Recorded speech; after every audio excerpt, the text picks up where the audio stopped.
बहुजन हिताय बहुजन सुखाय। नमस्कार। आज के আমরা বিএসপি বহুজন সমাজ পার্টি পুরুলিয়া জেলা ইউনিটের পক্ষ থেকে বীর বিরসা মুন্ডার 150তম জন্মবার্ষিকী পালন করছি।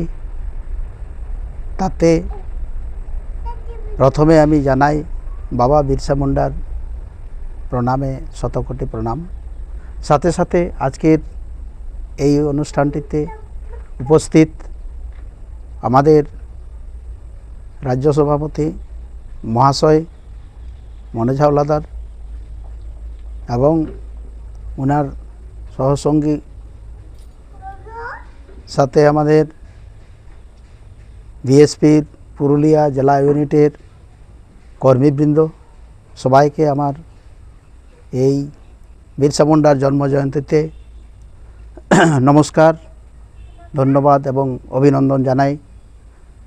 আজকের এই বিরসা মুন্ডার জন্মজয়ন্তীতে আমাদের বিশেষত পুরুলিয়া জেলা ইউনিট বিএসপির যে লক্ষ্য, বি.আর. আম্বেদকরের নীতি এবং আদর্শে তৈরি এই বিএসপি পার্টির একটাই উদ্দেশ্য, সেটা হচ্ছে বহুজন সমাজকে আলোর পথে নিয়ে আসা, তাদেরকে রাস্তা দেখিয়ে দেওয়া এবং আগামী প্রজন্ম যাতে এই ভারতবর্ষের বুকে, তারা যেহেতু মূলবাসী, তারাই আদিবাসী, এবং তারা যাতে তাদের দেশে তারা রাজত্ব করতে পারে, এটাই আমাদের শিখিয়ে গেছেন বাবা বিরসা মুন্ডা। তিনি বলেছিলেন আবহাওয়া দিশমরে আবহাওয়া রাজ, মানে হলো আমাদের দেশে আমরা রাজত্ব করব, আমরা রাজা হব, আমরা রাজার আসনে বসব। এইটা ছিল উনার মূল মন্ত্র। সেই মন্ত্রে আজকে আমরা আমাদের সমাজকে দীক্ষিত করে তুলতে হবে, যাতে আগামী প্রজন্ম এই যে শোষণ, বঞ্চনা, লাঞ্ছনা এবং যে সমস্ত অধিকার থেকে আমরা বঞ্চিত হয়েছি বা হয়ে আসছি বর্তমান সময়েও, এখান থেকে উদ্ধার পাওয়ার একটাই উপায়, সেটা হচ্ছে বহুজন সমাজ পার্টি। এবং আমাদের আজকে আরও অন্যান্য ব্যক্তিবর্গ আমাদের উপস্থিত হয়েছেন এখানে আমাদের এই এলাকার, তাদেরকে আমি আজকের জন্মবার্ষিকীর শুভ সময়ে তাদেরকে ধন্যবাদ জানাই। আর বিশেষ কিছু আমার বলার নেই, আমাদের পরবর্তী বক্তারা রয়েছেন, তারা কিছু বলবেন। সবাইকে শেষে আমার বিএসপি পুরুলিয়া জেলার পক্ষ থেকে আমি সবাইকে অভিনন্দন এবং ধন্যবাদ জানিয়ে, প্রণাম জানিয়ে আমার বক্তব্য এখানে সমাপ্ত করলাম। নমস্কার। জয় ভীম, জয় ভারত, জয় ভারত, জয় ভীম, জয় ভারত, জয় ভীম, জয় ভারত। নমস্কার। জয় ভীম, জয় ভারত। আজকে ভগবান বাবা বিরসা মুন্ডার জন্মজয়ন্তী পালন করছি আমরা বহুজন সমাজ পার্টির তরফ থেকে। আজ সকলে উপস্থিত আছেন এখানে, তার জন্য সকলকে ধন্যবাদ এবং অভিনন্দন জানাই। ভগবান বিরসা মুন্ডা বলেছেন যে আবুয়া দিসুম আবুয়া রাজ, এটার মানে হচ্ছে যে আমাদের দেশ, আমাদের এই রাজত্ব চলবে। সেখানে আজ আমরা যে পর্যায়ে আছি, সেখানে আমাদের দেশ, অথচ আমাদের রাজত্ব নাই, রাজত্ব অন্য কারো হাতে। যার জন্য আমরা এই যে গরিব, এই গরিবের থেকে আমরা বেরিয়ে আসতে পারছি না। যার জন্য আমাদের এই যে বহুজন সমাজ পার্টি বাবা সাহেব আম্বেদকরের বিচারধারা এবং সমস্ত বহুজন সমাজের নীতি আদর্শতে এই পার্টি তৈরি। এই পার্টিতেই আমাদের উত্থান হবে এবং আমরা আমাদের প্রজন্মকে এগিয়ে নিয়ে যেতে পারবো। যার জন্য আমাদেরকে উচিত এই বহুজন সমাজ পার্টিকে শক্তিশালী করা এবং মহিন কুমারী মায়াবতীজির হাতকে শক্তিশালী করা। মহিন কুমারী মায়াবতীজি যদি আগামী দিনে দেশের প্রধানমন্ত্রী হয়, তাহলে আমাদের দেশ যেভাবে এগোবে তাতে আমাদের সমস্ত সমাজের কষ্ট দূর হয়ে যাবে। এখানে আমি আমার বক্তব্যকে শেষ করছি। বহুজন সমাজ পার্টির তরফ থেকে সকলকে শুভেচ্ছা, ধন্যবাদ এবং অভিনন্দন জানাই। জয় ভীম, জয় ভারত, भगवान बिरसा मुंडा अमर रहे, बाबा साहेब अमर रहे, मानवर काशीराम साहेब अमर रहे। জয় ভীম। আজকে আমরা ভগবান বিরসা মুন্ডার 150তম জন্মজয়ন্তী উপলক্ষে বহুজন সমাজ পার্টির তত্ত্বাবধানে পুরুলিয়া জেলা কমিটি ইউনিটের পক্ষ থেকে আজকের দিনটি আমরা পালন করছি। এই জন্য আমরা পালন করছি, সারা পুরুলিয়া ডিস্ট্রিক্টের যে আমাদের আদিবাসী সমাজ তারা কিন্তু ভগবান বিরসাকে চিনে নেয় না। নাম হয়তো শুনেছেন ঠিকই, কিন্তু ওনার জীবনী সম্বন্ধে অনেকেরই কোনো ধারণা নাই। এই ধারণাটা যাতে করে মানুষ বুঝতে পারে তার জন্যে আমরা প্রতিটি এলাকা জুড়ে আর কি এই দিনটি পালন করা হচ্ছে। তৎসঙ্গে আমাদের সারা ভারতবর্ষে আজকের দিনে বাবা বিরসা মুন্ডার 150তম জন্মজয়ন্তী পালন করা হচ্ছে। এরপরে আমাদের যিনি প্রধান বক্তা, ওনার বক্তব্য শোনার জন্য আপনারা অধীর আগ্রহ সময় নিয়ে বসে আছেন। আমি বেশি কিছু না বলে আমি এইখানে আমার বক্তব্য শেষ করছি।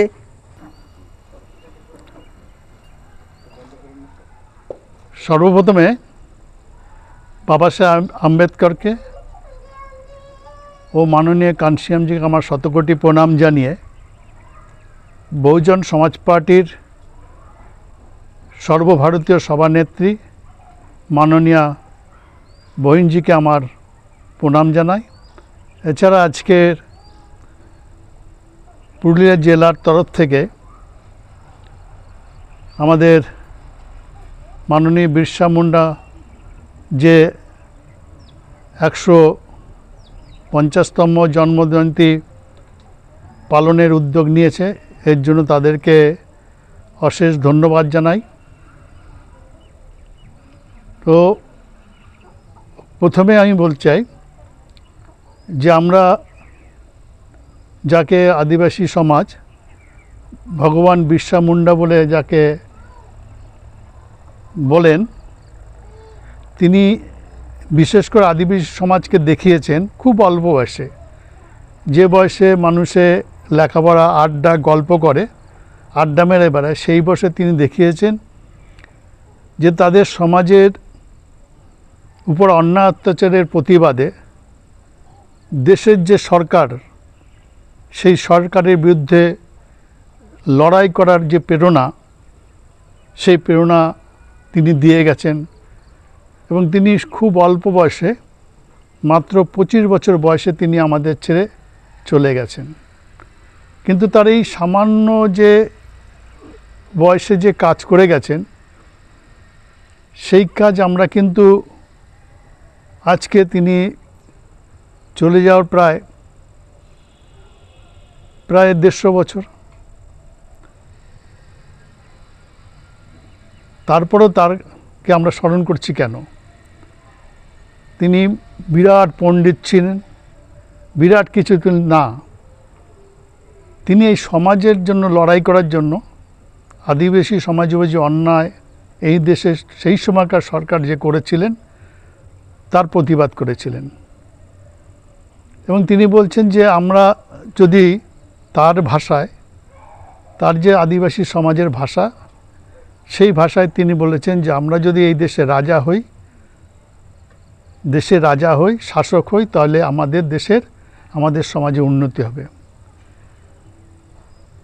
তো সেইখান থেকে বাবা সাহেবের একটা বই লিখেছিলেন,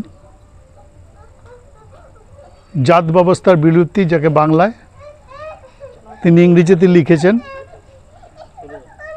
অ্যানিহিলেশন অফ কাস্ট,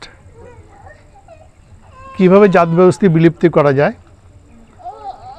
এটা তিনি জাতপাত তোরক মণ্ডলে ভাষণ হিসেবে লিখেছেন। কিন্তু তারা এই দেশের জাতিবাদী লোকরা তাকে সেখানে ভাষণ দিতে দেয়নি। তারপর তিনি সেই বইটা তিনি লিখেছেন। সেই বইতে আদিবাসী সমাজের জন্য ওই সময়কার, আজ থেকে প্রায় 100 বছরের বেশি সময় তো আগে, আদিবাসী সমাজ তার যে দেখা, সেই দেখা থেকে তার যে অভিজ্ঞতা, সেই অভিজ্ঞতা থেকে তিনি লিখেছিলেন জাত ব্যবস্থা বিলুপ্তি বইতে যে আদিবাসী সমাজের অবস্থা কীরকম ছিল। তো সেই ব্যাপারে যে আদিবাসী সমাজরা ওই সময়কার, আজকে না, হয়তো সেই সময়কার কথা বললে অনেকের এখন আত্মসম্মানে লাগে। তো আপনি যদি লড়াই করতে হয় আপনার সমাজের জন্য, আপনার ব্যক্তিগত জন্য, যে কাজটা মাননীয় বিরসা মুন্ডা মহাশয়, যিনি তার ব্যক্তিগতের জন্য কাজ করেননি, এই সমাজের জন্য, তো সেই সমাজ সেই সময় কী অবস্থা ছিল যদি সেই সময় দেখি, তাহলে কিন্তু আমরা দেখব ওই সময় আদিবাসী সমাজ প্রায় জঙ্গলে তারা বাস করত। তারা ওই জঙ্গলের যে খাবার ছিল সেই খাবার খেত, এবং ওইখানে যদি খাবার অভাব হতো তাহলে অনেকে অল্প বয়সে দেখবেন আদিবাসী সমাজ ওই সময়কার খুব অল্প বয়সে মারা যেত, বিনা চিকিৎসায়, অন্নের অভাবে মারা যেত। এই ব্যাপারে বাবা সাহেব এবং যে ইংরেজ সরকার আসার পরে দেখবেন ইংরেজ সরকারের যারা লোক ছিলেন, বিশেষ করে যাদেরকে ইংরেজ মিশনারি বলা হতেন, তারা দেখবেন আদিবাসী গ্রামের মধ্যে গিয়ে আদিবাসীদের উন্নতি করার আপ্রাণ চেষ্টা করে। যার ফলে দেখবেন আদিবাসী এরিয়াতে দেখবেন গির্জা আছে, সেখানে যারা আদিবাসী বেশিরভাগ তারা খ্রিস্টান ধর্ম গ্রহণ করেছে। এটা কিন্তু তাদের জোর করে করেনি, কারণ হচ্ছে ইংরেজরা আসার পরে ওই আদিবাসী গ্রামের মধ্যে গিয়ে তাদের যে শিক্ষিত সমাজ, মিশনারি ওয়ার্কার যারা ছিল, তারা আদিবাসী গ্রামে গিয়ে সেই গ্রামে বাস করেছে। তারা সরকারের সহযোগিতায় আদিবাসীদের জন্য খাবারের ব্যবস্থা, বাসস্থানের ব্যবস্থা, তারপরে তাদের চাষ কী করে করতে হয় তার শেখানো, লেখাপড়া করা, স্কুল তৈরি করা, তাদের জন্য চাষের যোগ্য জমি তৈরি করে দেওয়া, তারপরে চাকরি বাকরি, সরকারি চাকরিতে ইংরেজ জামানায় যে ইংরেজ সরকার তাদের চাকরি দেওয়ার জন্য এই সমস্ত কিছু ব্যবস্থা কিন্তু ইংরেজ সরকাররা করেছিল। যার ফলে দেখবেন আপনি যত আদিবাসী এরিয়া দেখবেন, যেখানে আদিবাসী এরিয়া, যেমন আপনি চলে যান নর্থ ইস্টে, মণিপুর, নাগাল্যান্ড, মিজোরাম, বা এখানে যে আদিবাসী এরিয়া আছে ঝাড়খণ্ড, বা বাংলার ক্ষেত্রে আলিপুরদুয়ার, যিনি আপনারা জানেন জন বার্লা, এরা সবই হচ্ছে দেখবেন এখানে সবাই খ্রিস্টান। তা এখন এরা কি ইংরেজরা কি এদের জোর করে খ্রিস্টান বানিয়েছে? না, এরা ভালোবেসে দেখেছে তাদের যে উন্নতি, ডেভেলপমেন্ট, যার ফলে দেখবেন নাগাল্যান্ডের লোক, আদিবাসীরা, মণিপুরের লোক সবাই ইংরেজিতে কথা বলে। তারা ইংরেজি শিখলো কথা, তাহলে ইংরেজরা তাদেরকে সহযোগিতা করেছে। তো সেই জন্য আমার কথা হচ্ছে আদিবাসীদের যে ডেভেলপমেন্ট আজকে যে জায়গাটা এসছে, সবাই না, যে যা কিছু এসছে ডেভেলপমেন্ট, সেটা হচ্ছে ইংরেজ সরকারের সহযোগিতায়। এই দেশের জাতিবাদী লোক যারা ছিলেন বা আছেন যারা, যদি আমি আমাদের বর্তমান মুখ্যমন্ত্রী মাননীয় মমতা ব্যানার্জি বলি, তার সমাজ পূর্ব যারা ছিলেন, আমাদের রাজ্যে আমাদের কেন্দ্রীয় মন্ত্রী ছিলেন, রাষ্ট্রপতি হয়েছিলেন প্রণব মুখার্জির সমাজ, যার তার পূর্বপুরুষ ছিলেন, মাননীয় প্রাক্তন মুখ্যমন্ত্রী বুদ্ধদেব ভট্টাচার্যের সমাজ, আমাদের প্রধানমন্ত্রী মাননীয় নরেন্দ্র মোদীর সমাজ। এই সমাজ কিন্তু আদিবাসীদের উন্নতি করার জন্য, আদিবাসীদের জঙ্গলে গ্রামে গিয়ে তাদের সঙ্গে বসবাস করে তাদের উন্নতির চেষ্টা করেনি, কোনো দিন করেনি, কোনো ইতিহাসে পাবেন না। ইতিহাসে যদি আদিবাসীদের উন্নতি করার জন্য যান, দেখবেন একদম আদিবাসী গ্রামে দেখবেন গিয়ে আপনি গির্জা আছে, সেখানে দেখবেন তারা খ্রিস্টান ধর্ম করেছে, তারা লেখাপড়া করছে। এটা ইতিহাস, এটা অসম্মানের কাজ না, এটা ইতিহাস। তাদের ইতিহাস আপনাকে প্রেরণা দেবে। তো এই ইতিহাসকে আমাদের সমাজ, আদিবাসী সমাজ ভুলে যেতে চায়।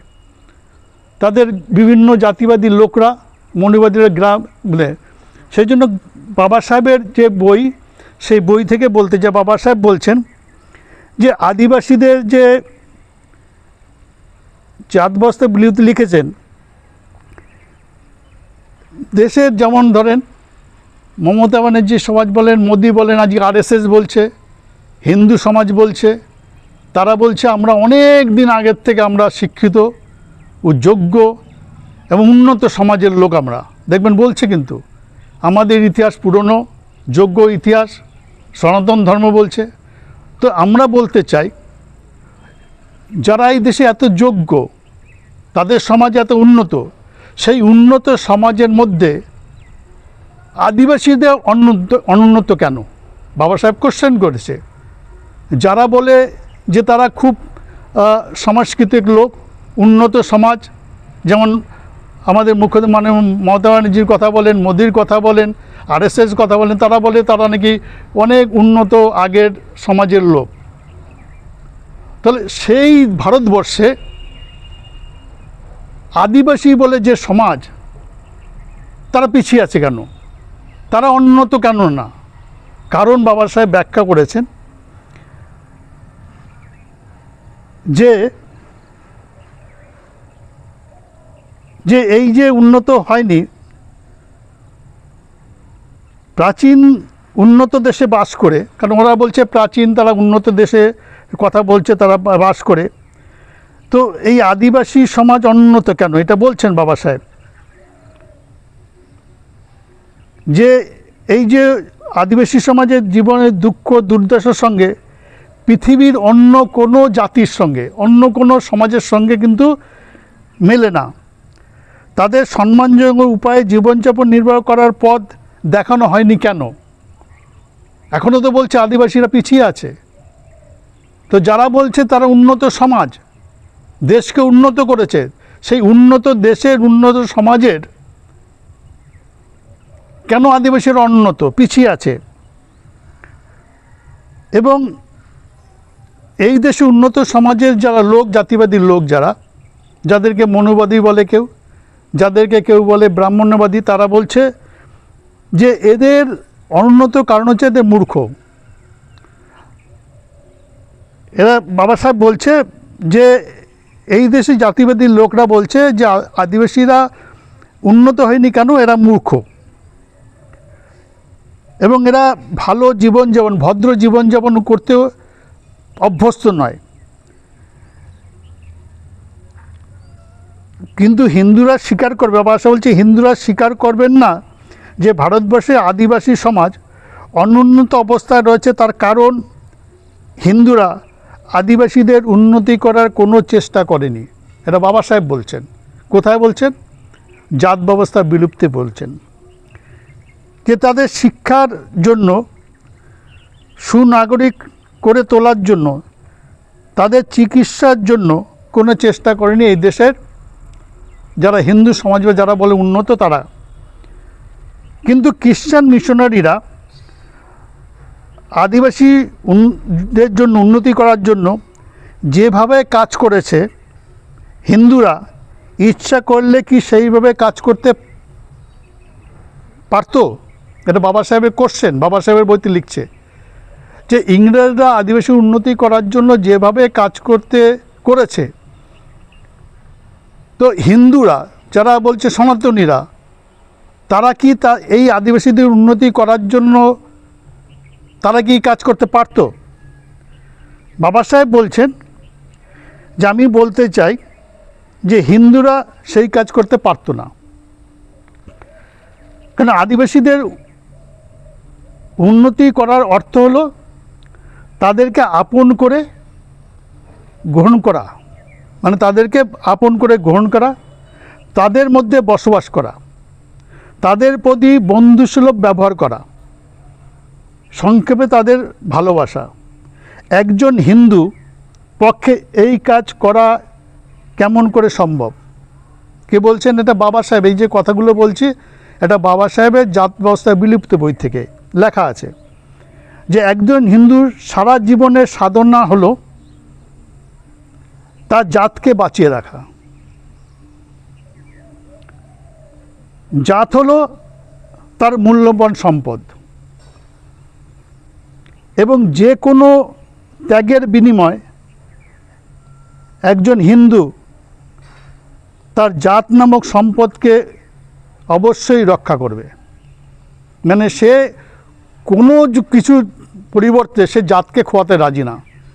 তাদের যে জাতকে রক্ষা করার জন্য সে যদি মারাও যায়, হিন্দুরা সেইটা, বর্ণহিন্দু যাদের বলা হয়, তারা সেইটা করবে। এটা বাবা সাহেব বলছে, বাবা সাহেব তার বইতে লিখছেন। বৈদিক যুগের ঘৃণ্য অনার্যদের বংশধর হচ্ছে আজকের আদিবাসীরা, যারা আমরা পাই আর্য অনার্য, যাদের অনার্যদের ঘৃণা করা হতো, সেই ঘৃণ্য অনার্যরাই হচ্ছে আজকে যাদের আমরা আদিবাসী বলছি, যারা জঙ্গলে বা ঘৃণ্য, যারা ঘৃণা করতে যাদেরকে।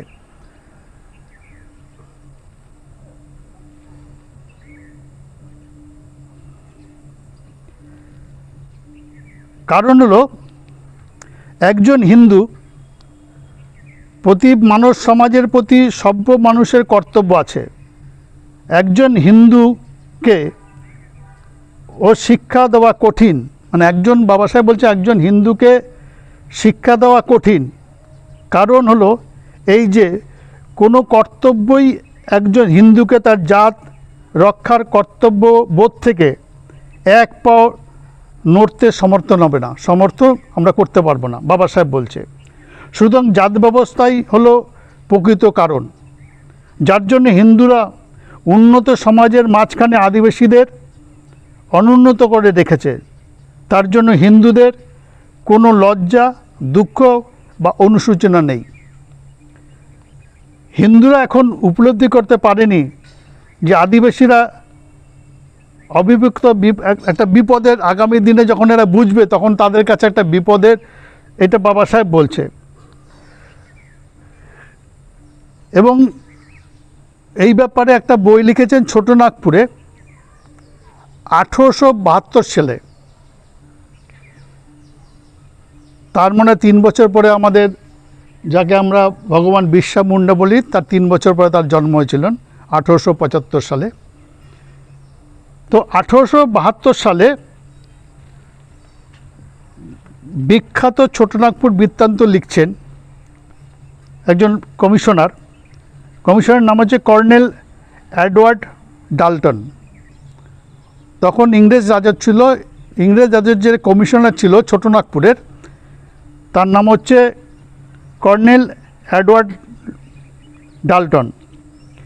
তিনি লিখছেন যে ওই সময় সাঁওতাল, বিশেষ করে আদিবাসীদের তখন সাঁওতাল বলেই ডাকতো, কারণ সাঁওতালের মধ্যে ভাগ তখন অত ছিল না, সাঁওতাল বলে আদিবাসী।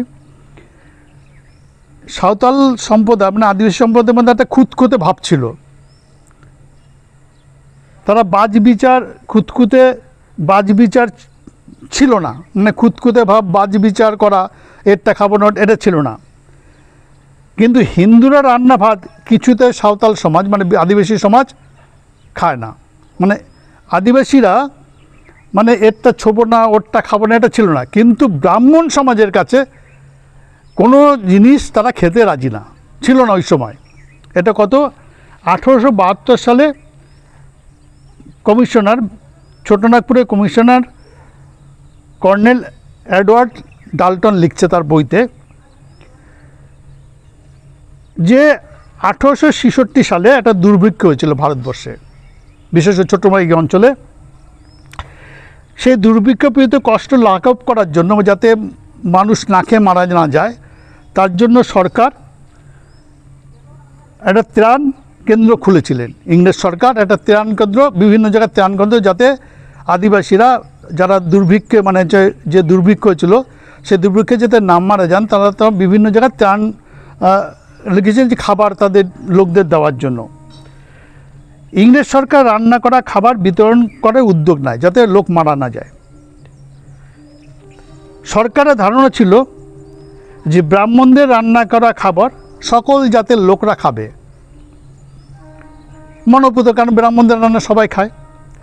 কিন্তু দুর্ভিক্ষের দিনেও সাঁওতাল মানে আদিবাসীরা, সাঁওতাল ওই সময় সাঁওতাল বলা হতো, ত্রাণ কেন্দ্রের খাবার না খেয়ে তারা মারা গেছে। যেহেতু ব্রাহ্মণরা রান্না করেছে, ইংরেজরা জানে ব্রাহ্মণরা না খেলে সবাই খাবে, কেন তখন অন্য লোক, এখনও তো আমাদের এখানে আছে যে হাড়িরা রান্না করলে খেতে চায় না মিড ডে মিল। আজকে আজ থেকে কত বছর আগে, 1900, 2000, কত বছর আগে, প্রায় 150 বেশি আছে, 1900 থেকে 2000, তারপরে এত। তো এই 150 বছর আগে ব্রাহ্মণদের রান্না আদিবাসীরা খেত না। মানে ওই দুর্ভিক্ষের সময় তিনি তার বইতে লিখে গেছে যে সাঁওতাল সমাজ তারা না খেয়ে মারা গেছে, কিন্তু ব্রাহ্মণের রান্না ওই আদিবাসী ওই যে লঙ্গরখানা হয়েছে তা খায়নি, না খেয়ে মারা গেছে। তবুও ব্রাহ্মণদের হাতে রান্না তারা মুখে নেয়নি। এডওয়ার্ড টি ডাল্টন ডেসক্রাইব বইটার নাম anthology of Bengal, Calcutta, 1872, page নম্বর 214। 1866 সালে দুর্ভিক্ষের ত্রাণে বিতরণের মালভূম জেলা, মালভূম জেলা যেটাকে বলা হয় আপনার পুরুলিয়া, বাঁকুড়ার যে মালভূম জেলা, এটা ছোটনাগপুর এরিয়ার মধ্যে, জেলার বৃত্তান্তে এই কথা লিখেছেন। কে লিখেছেন? উইলিয়াম হান্টার লিখেছেন, ভয়ঙ্কর দুরবস্থা সত্ত্বেও সাঁওতালগণ ত্রাণ কেন্দ্রে খাবার খায়নি। এ পিওর ব্রেড সাঁওতাল, যারা পিওর সাঁওতাল সমাজ, ইংলিশে লিখছেন ওই বইতে, যে pure bred Santhal will not touch food that has been cooked by the Brahmin and all the cook at the depot were Brahmin. All the cook করেছে কারা? ব্রাহ্মিনরা, সেই জন্য তারা সাঁওতালরা খায়নি। এটা 1866 সালের এই কথাগুলো। তাহলে বাবা সাহেবের যে কথা, এই যে কথাগুলো, এখন যদি আমরা ভগবান বিরসা মুন্ডার কথা মানতে চাই, তাহলে এই সময় যে উন্নতির জন্য তিনি কিন্তু ডিমান্ড করেননি গিয়ে যে আমার দাও হাত পেতে। তিনি লড়াই করেছেন রাজার সঙ্গে, লড়াই করে তিনি মারা গেছেন।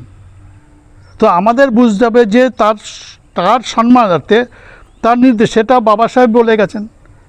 অনেকে দেখবেন বাবা সাহেবের কথা বলেন যে তিনি সামাজিক লোক ছিলেন।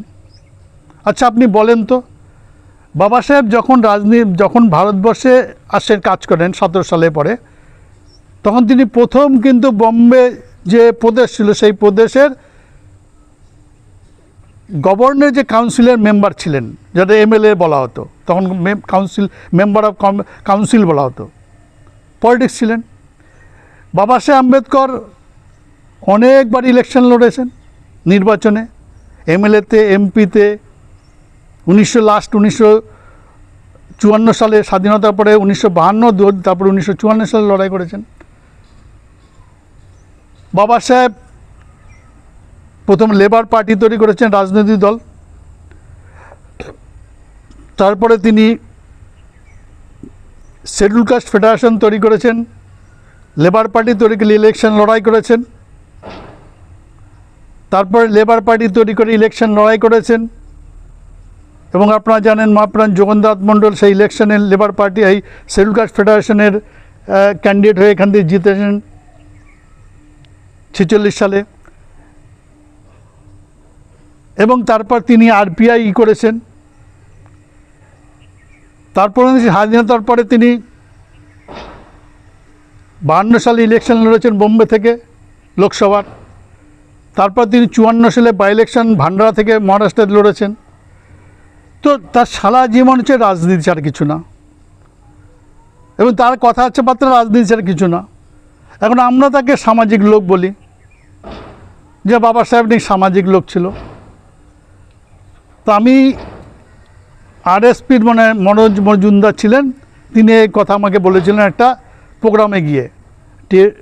টিভিতে রেডিওতে প্রোগ্রাম হয় না আমাদের ন্যাশনাল পার্টির জন্য, আমরা টাইম পাই, ওখানে দেখা হয়েছে। তিনি এই কথা বলার পরে আমি বলেছি যে বাবা সাহেব এইগুলো করেছে রাজনীতির জন্য সারা জীবন, ইলেকশন লড়েছে। আপনি বলেন তো মার্কস কোন পার্টি তৈরি করেছেন? কোনো পার্টি তৈরি করেছে? রাজনীতির দল তৈরি করেছে? বলল না। আর তিনি কি ইলেকশন লড়েছেন কোনো দিন? বলে না। তাহলে মার্কস কী করে রাজনীতিবিদ হলো বলেন? বাবা সাহেব সামাজিক, মার্কসের রাজনীতিবিদ। কারণ এই কথাটা আমাদের লোক, এটার জন্য লাইব্রেরিতে যেতে হবে না, এটার জন্য বড় বড় মোটা মোটা বই পড়তে হবে না। এটা হচ্ছে কানসিরামজির বিচার ক্ষমতা। আমাদের কানসিরামজি কিচ্ছু দেবে না, আপনার বিএস পেলে কিচ্ছু পাবেন না, শুধু বিচার পাবেন আর আপনার ইতিহাস পাবেন। কারণ আপনি একটা লোক জ্যোতিরাও ফুলের কথা বলেন, বাবা সাহেবের কথা বলেন, তার ইতিহাস যদি না জানে, তারা কেন লড়াই করেছেন? যোগেন্দ্র মল্ল কেন লড়াই করেছেন? সাবিত্রী বাই কেন লড়াই করেছেন? বিরসা মুন্ডা কেন লড়াই করেছিলেন? সিধু কানু কেন লড়াই করেছেন? তার যে ইতিহাস আমরা না জানি, তাহলে আমরা আগামী দিনে করবো কোথার দিকে? কিন্তু আমাদের বলে কি বর্তমান নিয়ে চলতে হবে। বর্তমান নিয়ে কী চলবেন? ইতিহাস আপনার প্রেরণা দেবে। সেই জন্য আপনাদের কাছে সবাইকে বলতে চাই, প্রথম কাজ হচ্ছে আপনার নিজের ইতিহাস জানা। সেই ইতিহাস আপনাকে প্রেরণা দেবে, শক্তি দেবে, আপনাকে আগামী দিনে নিয়ে যাবে আপনার পথে। আমাদের বহুজন সমাজ পার্টির কাজ হচ্ছে এটা মুভমেন্ট, এই মুভমেন্ট থামবে না। যদি থামার কথা হতো তাহলে বাবা সাহেব চলে যাওয়ার পরে মুভমেন্ট প্রায় শেষ হয়ে গেছিলো। বাবা সাহেবরা আমরা ভুলে গেছিলাম, আমাদের পাশ দিয়ে বাবা সাহেবকে ভুলিয়ে দিয়েছিল। জ্যোতিরাও ফুলে, সাহুজি মহারাজ, তারপরে জগন্নাথ মণ্ডল, গুরুচাঁদ ঠাকুর, এদের নামই আমরা জানতামই না। কানসিরামজি সেই নামগুলো, সেই আমাদের মহাপুরুষের নামগুলো মাটির তলতে খুঁড়ে সামনে নিয়ে এসছেন। বাবা সাহেব চলে যাওয়ার পরে কিন্তু আমরা সবই ভুলে গেছিলাম, জানতামই না। তো সুতরাং এই আন্দোলন আপনি নিশ্চিন্তে থাকবেন যে বহুজন সমাজ পার্টি নির্বাচনে জেতেনি, সিট পায়নি, ভোট কমেছে, এটা কিছু না। কারণ আমরা কানসিরামজি আর বহিনজি মিলে অ্যাকশান করেছে, অ্যাকশান করে আমরা উত্তরপ্রদেশে 4বার ক্ষমতায় গেছি, বিভিন্ন যে আমরা এমএলএ পেয়েছি, এমপি পেয়েছি। এখন জাতিভেদী লোকরা আমাদের এই কাজ সহ্য হয়নি, তারা কাউন্টার অ্যাকশন করছে। সেই কাউন্টার অ্যাকশন আমাদের সমাজ বিভ্রান্ত হচ্ছে। আর আমরা এরপরে এই কাউন্টার অ্যাকশন যে করছে তাতে আমাদের ভোট কমছে, এমএলএ জিতছে না, এমপি জিতছে না। এর জন্য এরপরে আমরা স্টার্ট করব অ্যাকশন। ওরা রিঅ্যাকশান করেছে, আমরা এবারে কাউন্টার অ্যাকশনে যাব। আর কাউন্টার অ্যাকশনের জন্য আমাদের সমাজ যাবে, তখন ওরা ওই সময় জাতিভেদী লোকরা আমাদের সামনে দাঁড়ানোর মতন হিম্মত পাবে না। এই আবেদন রেখে যে আমরা অ্যাকশান করেছে, বহিনজি কানসিরামজি অ্যাকশান করেছে, ওরা রিঅ্যাকশান করেছে, আমরা আগামী দিনে কাউন্টার অ্যাকশনে যাব। সেই জন্য আপনাদের সমাজকে, আপনার পরবর্তী বংশধরদের সচেতন করবেন ইতিহাস সম্পর্কে।